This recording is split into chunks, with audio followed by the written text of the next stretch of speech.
So next we were going to look at question number 14. Daryl Wing Su defines microaggressions as brief, everyday exchanges that send denigrating messages to certain individuals because of their group membership.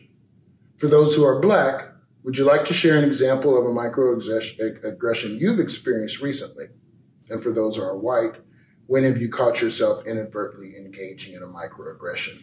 Jeff and I had an opportunity to talk about this a little bit before we started filming, and I shared with him that my mother used to share a story with me when I was very young, that she would be in the grocery store and she would have to cross over someone's cart to get something, and a typically white woman would grab her purse, sort of as in a defense mechanism or something, insinuating that she was afraid my mother, because she was Black, was going to steal something out of her purse. And I just remember hearing that story at a very young age, and I think there were no words for it. Microaggression, as the book will talk to us about, is kind of a more modern term, but we didn't have words for it, but we experience it every single day.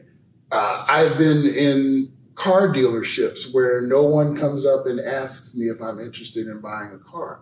They have looked at me, I assume looked at the color of my skin, and assumed that I did not have business in this place. Those types of microaggressions, they permeate our lives every single day. And this is the thing in this current climate. We have to teach our children differently how to act in police situations. It's very subtle racism. It isn't something as brazen as burning crosses on your front lawn or hanging people from trees, but it's these little nuances where we have to learn how to navigate through society. Those microaggressions, even when we have issues with I'll go back to my example of hairstyles in the workplace. Some are acceptable, more traditional African Black hairstyles are frowned upon. Immediately you are, I use the term, othered. You're treated as the other. And those types of things happen all of the time. Yeah, so we who are white really need to think about that. I remember someone saying to me once, a person of color in our church, the first few times I came in the church, I wasn't sure I was welcome, and I said, why? Because that really troubled me.